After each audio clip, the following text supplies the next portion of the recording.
बाळ, फ्रीजमधून श्रीखंड काढ ना. आम्ही पूर्वी घरीच बनवायचो श्रीखंड.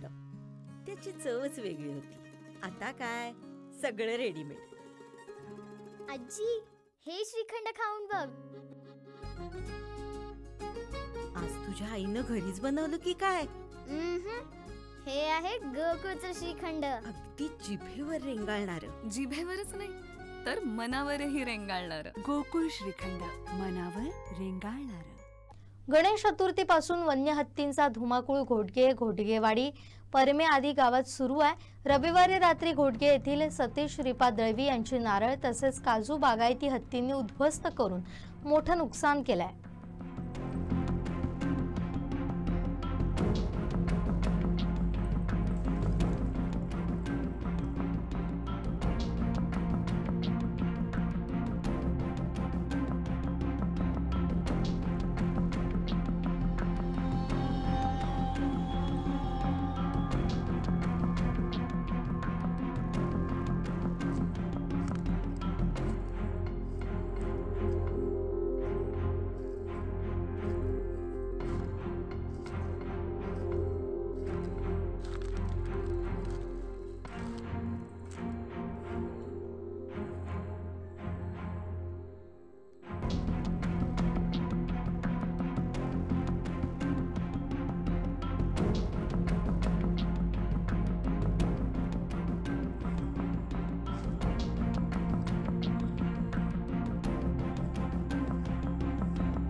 आमचे दिवसभरातले सर्व अपडेट्स, ताज्या घडामोडी आणि थेट लाईव्ह पाहण्यासाठी सबस्क्राइब करा, लाईक करा कोकणचं नंबर 1 महा चॅनल कोकण 7 लाईव्हचं YouTube चॅनल.